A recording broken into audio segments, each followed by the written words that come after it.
Ask questions as well, but I want to prime you because I'm going to be turning to you for questions, and we've got microphones ready as well. And thank you. So you may have questions already from the speakers' presentations, and you may get prompted now. So we've been joined on stage by Kate. Very warm welcome. We've heard a lot this morning, in fact throughout the morning. It's important. We should be doing it. But you've been working on something that's a bit different to all of this. Can you just give us a snapshot and tell us why you did this, as well as briefly what it is? Yes, of course. Thank you, Fiona, and thank you for letting me come and talk today. Take part in this. It's been an amazing morning already. So I'm in a campaign in England called This Girl Can, which is a behaviour change campaign particularly focused on getting women and girls more active. And it arose out of data. Data is the key for a lot of things, isn't it? And that understanding that we had collected over 10 years up to 2013 that showed a real sustained gender gap in male-female participation. And that was despite us doing things. It was also as I work for Sport England, we're a government organisation. We invest National Lottery money primarily into encouraging people to get active and providing opportunities for them to get active. But just providing opportunities alone wasn't enough, and there was, at its height, about 2 million, but consistently over that 10-year gap, between 1.8 and 2 million women who just weren't engaging or weren't getting active, despite us doing things that met some of the practical barriers they told us about. So that was a starting point for it, and then the campaign that we developed, which really tried to tackle what women were thinking and feeling about exercise, and their emotional barriers rather than their practical barriers, to really change that. So a campaign at scale, because this was not either cheap nor small, and I think we'll hear more this afternoon about it being effective. But why is the campaign needed when there's sort of solutions that really seem to be very at the individual level, these great ways to be active? What do you hope the campaign does in the UK? I think solutions only work if you're in a place where you're ready to hear them. I think that works in your own life as well. If you've had a bad day and you come home complaining about it and someone says, oh, do this, do that, and you're just trying to talk about how you feel, you're not ready for the solution. So a large part of this was helping women think about what was stopping them getting active and how they felt about it. And some of it was quite deep-seated emotional stuff about how they'd experienced it at school, not feeling able to do it, not recognising themselves and the women who they would traditionally see either getting active on the elite stage or in traditional sports marketing, which tends to be very toned, very buffed and very often photoshopped. So we really wanted to tackle that and to start creating or contribute to the creation of a new social norm that showed normal everyday women getting active in all the ways that are normal, and it less feeling like something very hyper-organised and high-performant that you had to go into that space over there to do, but something that you could do in your own life and in your own space as well. So you mentioned some key words there, of course, changing the norms, but connecting, and as you phrased it, the sort of priming. The solutions are out there, but you're not seeing or hearing them, and you're not ready for them until you get this sort of helping hand. But prior campaigns didn't really resonate. I'm going to look forward to your presentation this afternoon, but that's being ready, and that's the solutions there. But a big part of the Global Action Plan is making sure we've got the right spaces, the right facilities to go to, offering the right stuff. And so we've been joined on stage by Lucy, and you're in the business of getting places being better and more supportive. Can you tell us what you do and some of the key things that you're learning about and what you can share with this audience? I'll try. So at Street Games, we are using the power of sport to positively change the lives of young people growing up in areas of poverty. And these young people are far less likely to take part in sport or physical activity, not least because there's a lack of facilities or a lack of infrastructure, so there aren't any sports clubs in the area. But also because of all the barriers that they face as individuals, whether that's money, parental support, different activities that they are more likely to fall into. And at Street Games, we run off 5 key principles, which we call the 5 rights. And this is about making sport and physical activity affordable, so at the right price, so often free, in the right place. So on what we call on people's doorsteps, so they don't have to travel anywhere, and it's somewhere that they feel safe and they know well. In the right style, so a vibrant and varied multi-sport offer, so it's more about having fun and hanging out with their friends than developing the best tennis backhand. Led by the right people, so someone that is locally trusted, and all of these come together to try and give these young people a much more positive environment, and the idea is to make them more resiliently active, so they're more able to cope with what life throws at them, and more likely to be able to continue taking part in sport and keeping an active lifestyle, which ultimately, as we all have spoken about, is better for everybody's benefit and everyone's health. Okay, thank you, Lucy. So you mentioned some key things there from this morning, and certainly the data being presented by other speakers. We know we've got to reach some of the disadvantaged, some of those children, adolescents who aren't getting the opportunities. You listed quite a familiar and important set of reasons and barriers, as we often call them, to being active. The solution you offer draws a lot from our earlier presentation this morning about thinking differently and taking and meeting and knowing your audience, the youth. So really interesting about what you do.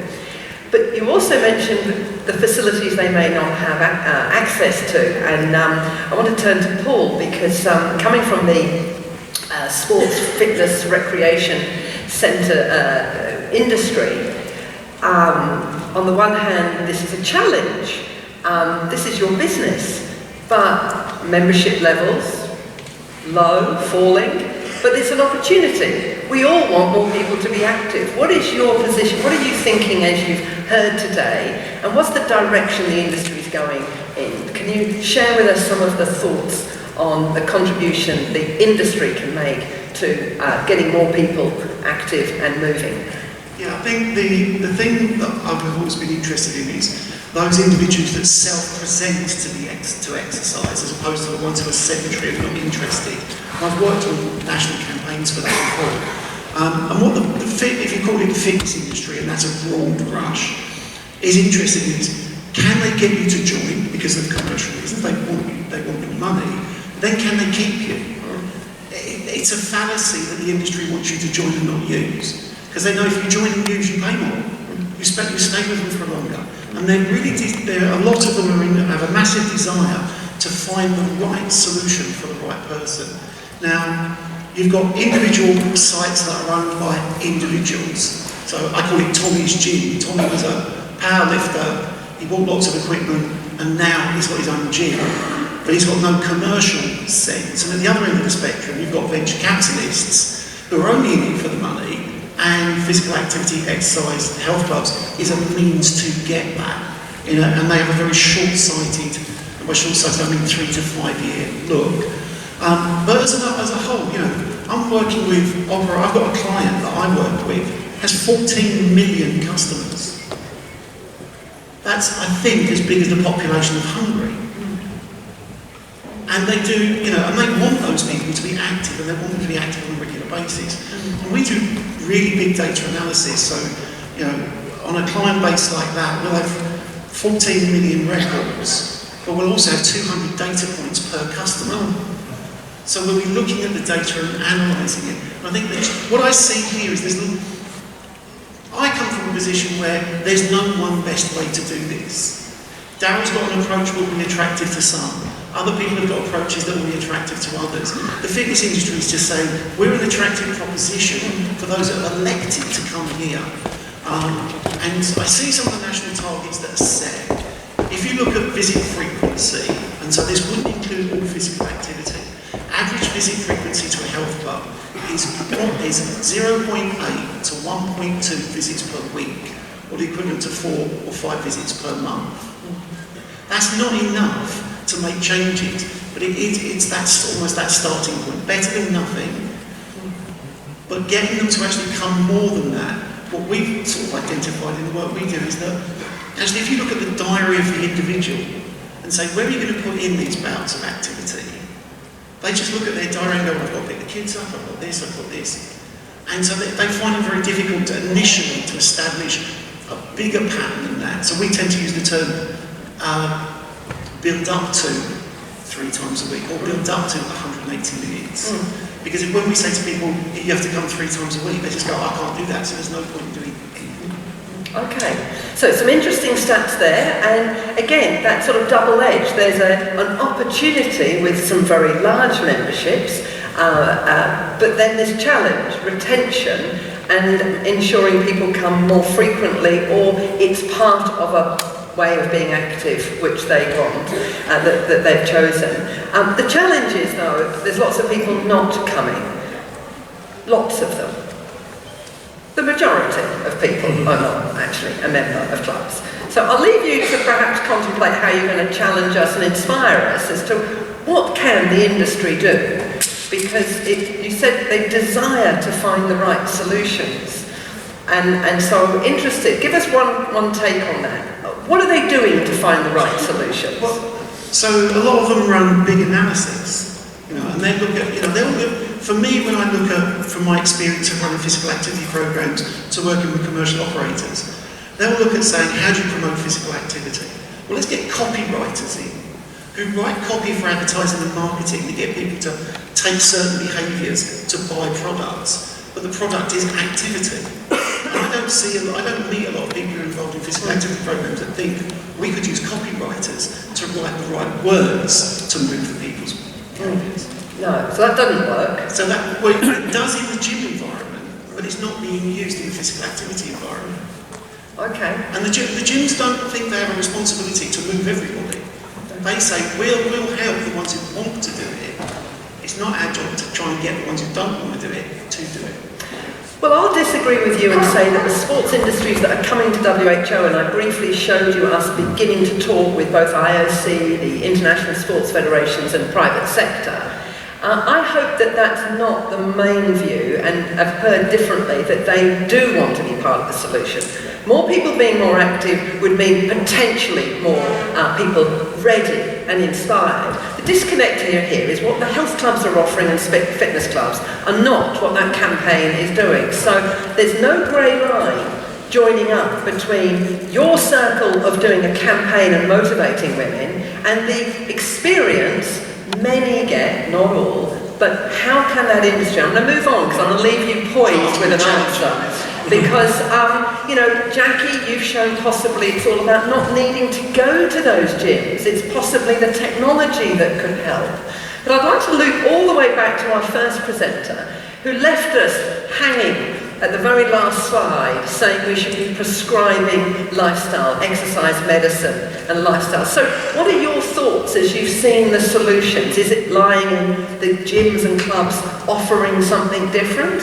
Is it in the technology? Is it actually just more campaign and knowledge and motivation through mass campaigns?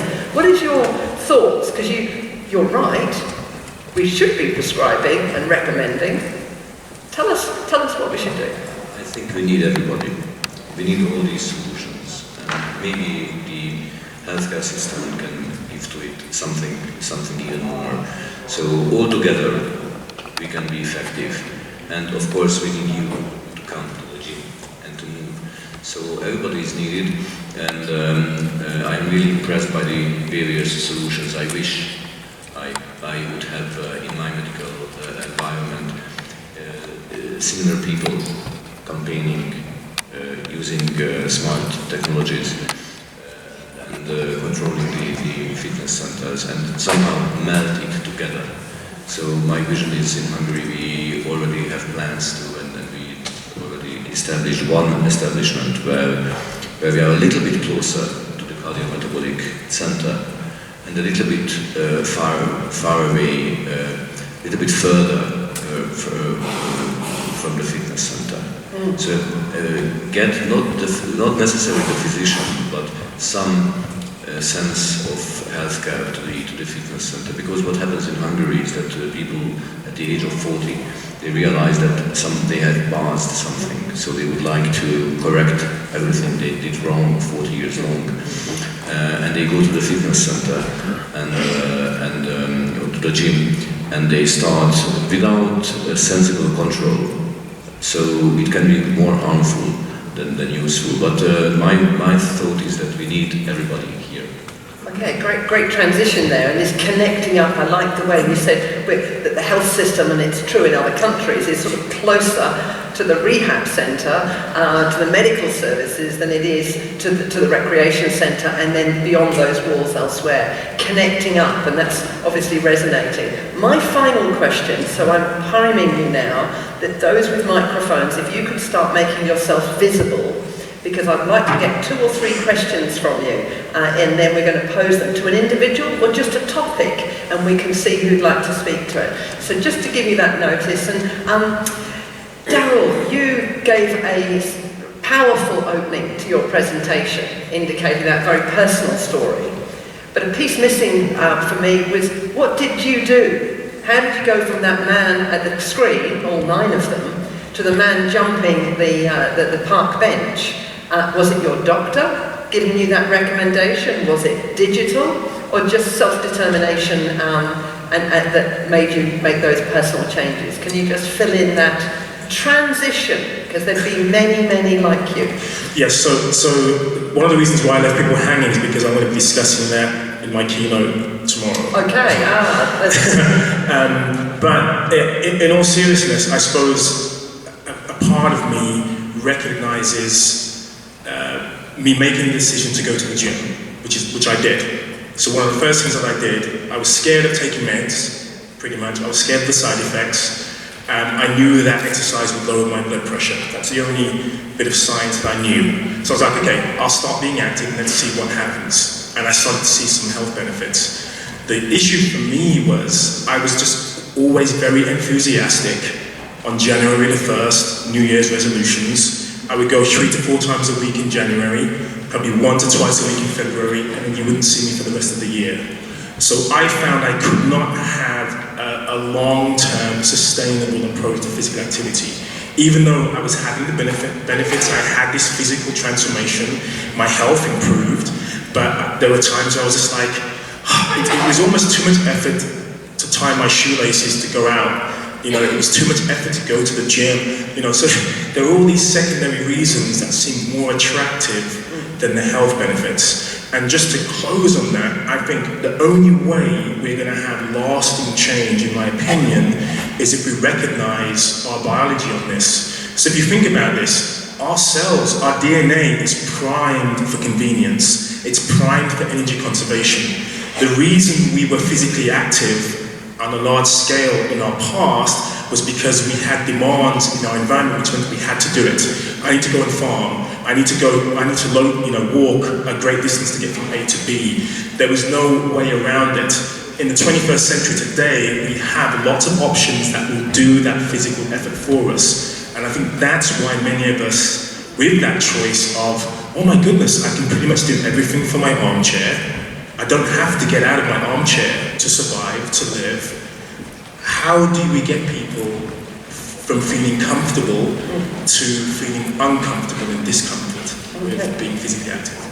So, thank you for bringing the reality very much to life there. But the good experience was you had that diagnosis, you went to a gym and you started. We've got a lot of people there and we want to make that experience, whether it's the gym or elsewhere, and keep them. But of course you're recognising there's a cycle here. This is not a one-time change. So it's a task which I think many in this room fully appreciate. Now I'm looking out, I'm standing up because I'm looking for someone who's going to start waving that they have a question. A question about the role of primary healthcare. Does it work? Are you working in that area of advising, counselling? Or is it around some of the technology? Can I see anyone raising their hands with a question? I've got one right at the back, and I'll take that question, and I'm looking for 1 or 2 more. So please, the gentleman at the back. Hi, my name is Jimmy Ren. I'm from China. Question specifically for Daryl, because you used the example, which is very powerful. And what I want to know is that there's so many investment bankers. They are probably in the same situation, but they don't have any signs of developing disease. So those individuals are relatively young. They are motivated to work long hours. The question is actually, how do you get some sort of recommendations to the working environment where you have multiple screens, but how can they potentially stand up while they're looking at different screens and have some increased activity? So we are preventing the similar situation from happening in the very beginning. There's a really useful acronym called HIPA, H-I-I-P-A, which is High Intensity Incidental Physical Activity. And I suppose that's a solution for me. I no longer have structured time in my day where I say, I have 30 minutes, I have 40 minutes, I'm going to do a workout. I try to find as many opportunities as possible throughout my day. From waking up in the morning, having a minute or two there, you know, I'm watching the coffee brew. Why do I just stand there watching the kettle boil? You know, I could watch the kettle boil and move at that time. You know, there's a commercial break on, I can do some activity there. So I found the solution for me, and I think the solution for many people, is instead of trying to carve out that time, which is almost impossible given we're so time pressured and so time constrained, and creating opportunities that way. And so I think when I am in a corporate environment, I'm speaking to people who used to be me, and I'm saying, you know, you don't have to join a gym. If you do, great. If you don't, what can you do at your desk? What can you do at your desk which doesn't make you, well, you don't need a yoga mat, and you don't need to change your clothing to still be active and still have meaningful results? How can you have more active commuting without feeling as if you're going to get to work and be hot and sweaty after an hour cycle into work?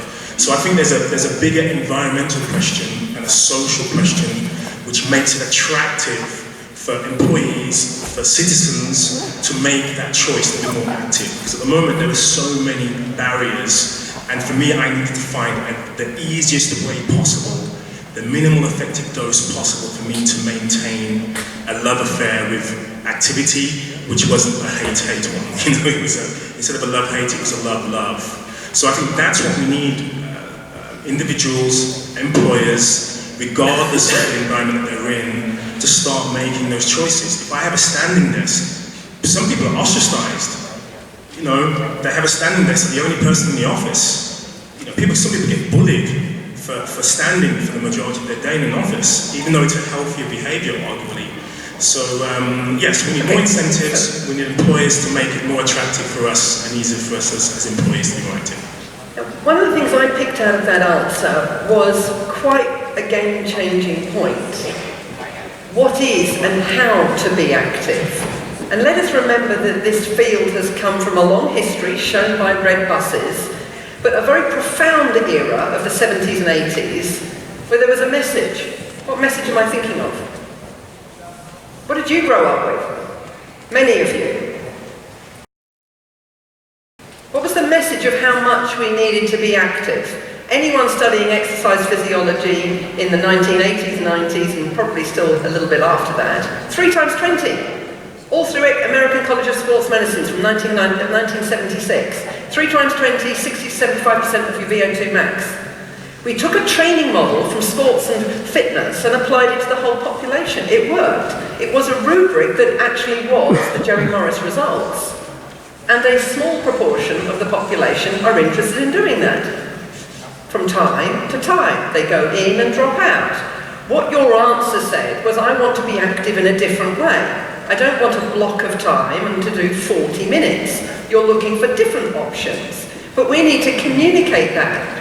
It was that part of This Girl Can, I know that had a gender, and you'll speak this afternoon, but were you changing what it is, what it looks like, what you were selling? Absolutely. Throughout the campaign's been live for nearly 5 years now, but particularly in the last year, following research we did additionally into women, particularly on lower incomes, which is about a third of the English population, and who are more likely to be inactive. So that's less than 30 minutes a week. And talking to them about how they could build activity in, and they had a very narrow definition of being active, which was going to the gym, which they didn't feel they could afford, and they didn't feel they had time for, and transport, everything we all know, transport issues, everything else that made that feeling possible. So a big thing of what we've tried to do through the campaign is to show that dancing around at your living room to YouTube music videos, that gets your heart rate up, that's fine.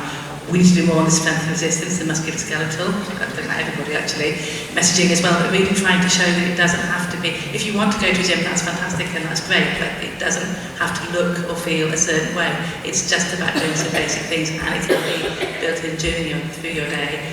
And we followed our Chief Medical Officer's guidelines, which have just changed, and I think to reflect what you were saying this morning, Fiona, about that something's better than nothing and more is better than that. So moving away even from those 10-minute blocks which we talked about and which we actually officially measure in terms of monitoring the campaign, but just getting people to just enjoy moving and think about moving rather than thinking, well, if it doesn't look or feel this or don't do it for that amount of time, there's no point, because there's always going to be a point. Looking out, and I'm ready for anyone who wants to raise their hands for a question. I've got one at the back and one at the front, so I'm going to take both, please. Firstly at the front, get ready at the back, and we'll take them both. Thank you very much. This is a question for the doctor. Especially in workplaces, we have a lot of regulation what is allowed. One of the biggest bans lately was smoking. We have also regulation on how much you are allowed to lift and how you are to stand. Do you foresee the next regulation to be on how much we can be sedentary?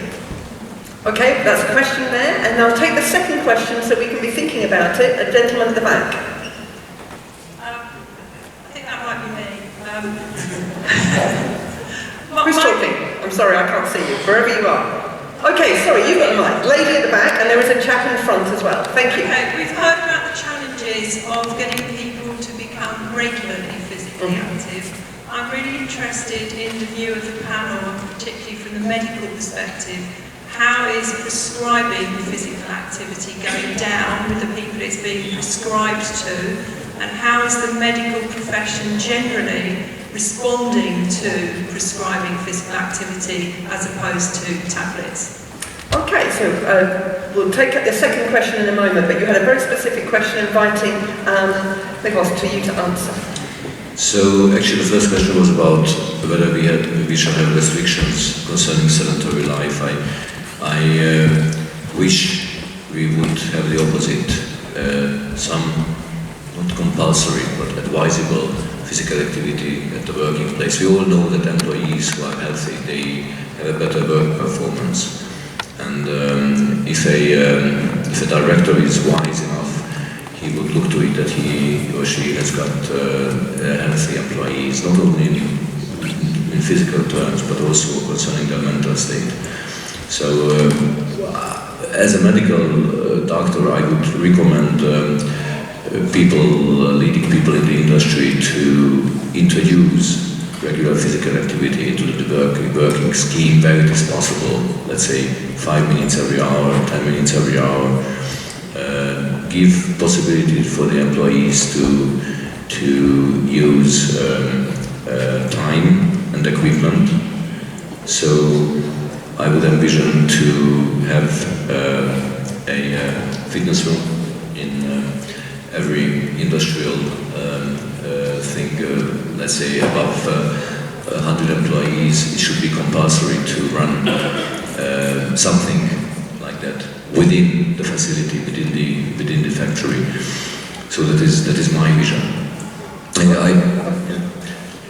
Quick addition, or? Yes, certainly. Okay, so thank you for that, challenging us about what is in the workplace, the context, and a proposal that every workplace of a certain size might need a gym, but also encouraging the activity. So I'm a little more of the latter than the former, thinking it's ways in which we structure the day, the norms and culture of the workplace, not stopping for lunch, eating at the computer, not encouraging walking and cycling, not being located in an area where there is a walking route.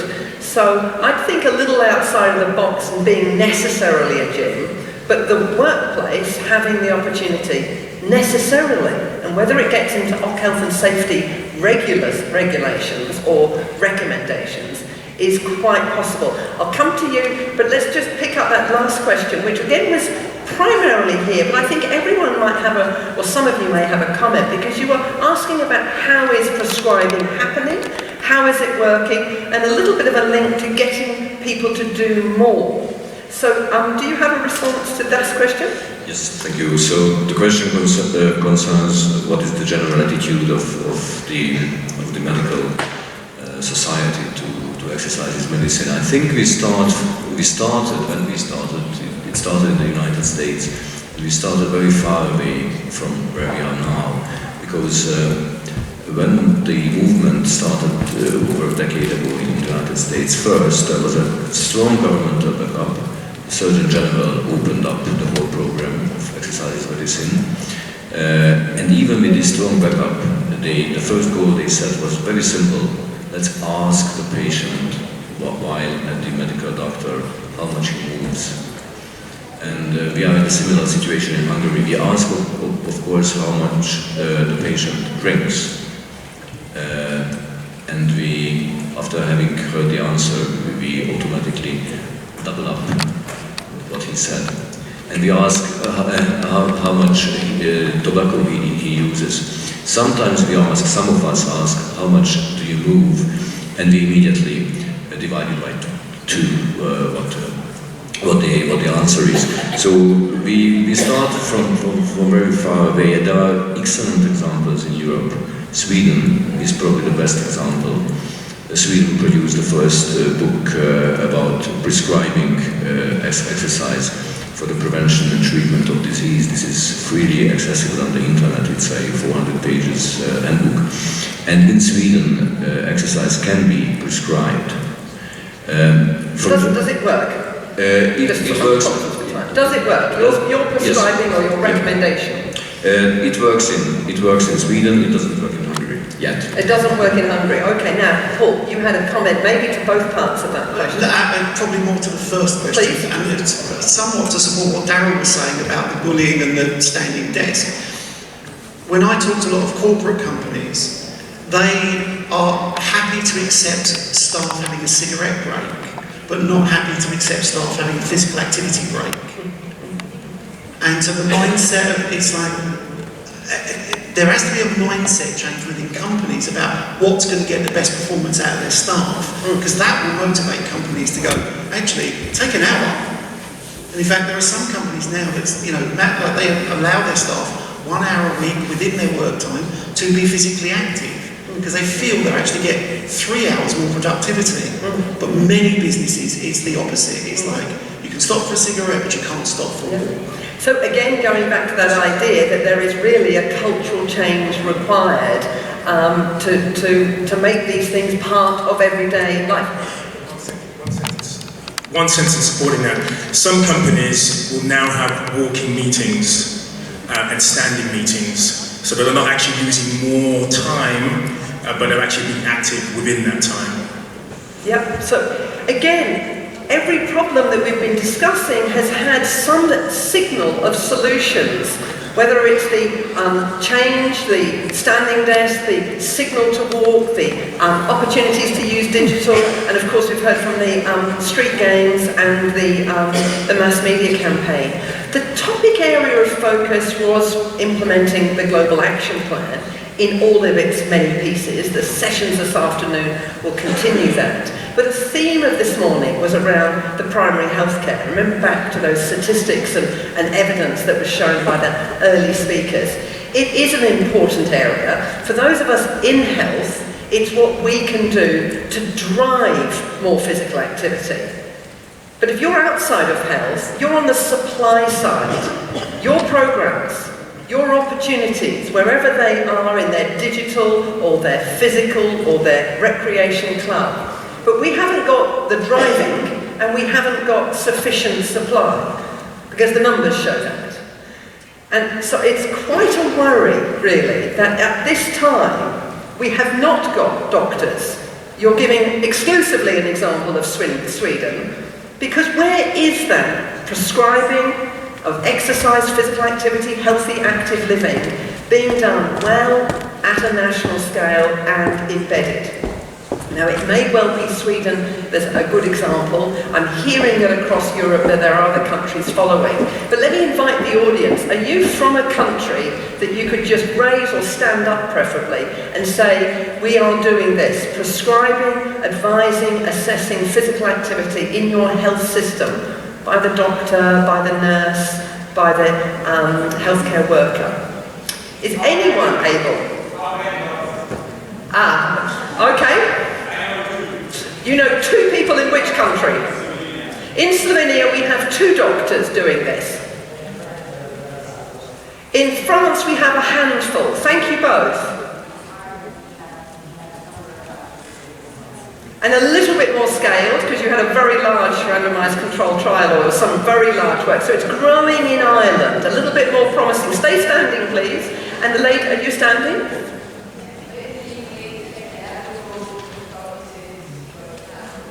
Making every contact count is where the UK is trying to introduce into the NHS system. So we've got France and the UK, we've got Slovenia, was it? We had France there, and I see the lady standing behind.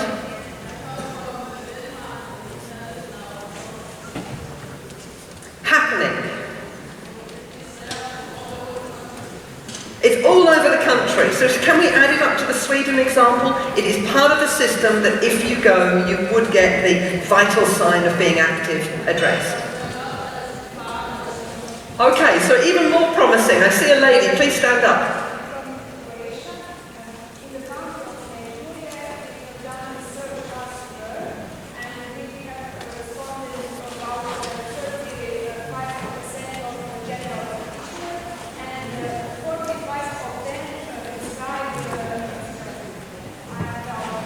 Very good. So we're getting some examples from the audience and we're hearing from on stage as well. But I think we must declare that this is still at the beginning of a curve. We need to push this. This is one of the areas where we do know it can be effective. It is doable. It's just not happening. You have a question or a comment?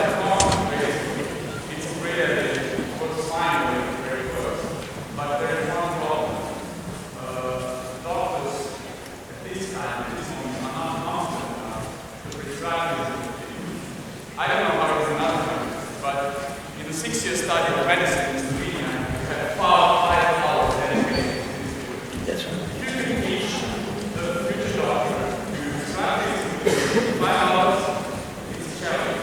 What we are doing in Slovenia now is we are combining physiologists with the doctors. So they are in so the doctors, consultants, physiologists, and physiologists what they should do then. Thank you very much. Yeah, highlighting the importance in the delivery is in fact trained, confident and competent healthcare providers. But that's where many of you come in. That's where there can be solutions here, that there are others who can provide that. We perhaps don't want our doctors spending an hour on physical activity, but we do want a qualified physical activity behaviour change health person doing that support. I'm noticing it's the end of time, so I'm going to leave this session with 3 things. I'm going to leave with a vision, a thank you and a gift. The vision. Imagine this. Imagine if you and your counterparts have in every university and training institute healthcare professionals getting the training and skilling and importance on physical activity, just like they should and do for tobacco and other areas. Imagine then that that same country has digital solutions, maybe linked up, so that there's actually a possibility the patient who was hypertensive, I won't list all of your previous conditions, could get some help. But to make that happen, so that the patient and the doctor realise that there's a larger picture, that same country has a mass media campaign, public education, not just with young fit people doing exercise, but reaching all different populations, recasting and reframing what physical activity and active living is, with opportunities by providers, if it's in the street, in the gym, in the park, wherever, everywhere, providing the opportunities, then the sort of experience that Darryl had could be an experience for everyone, that they recognise and ingrain being active as part of everyday living. That is possible. Adding up all these pieces, reinforcing the work of the doctor because the campaign is doing it.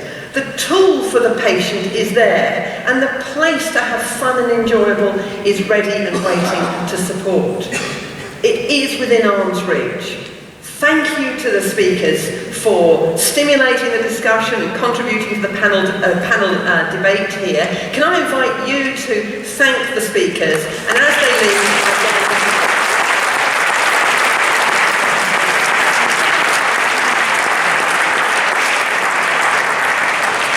we'd like you to, I think, go for lunch, but our coordinator here will be giving lunch details, but I'd like to, as you leave, pass on a token of appreciation from the organisers. So thanks very much.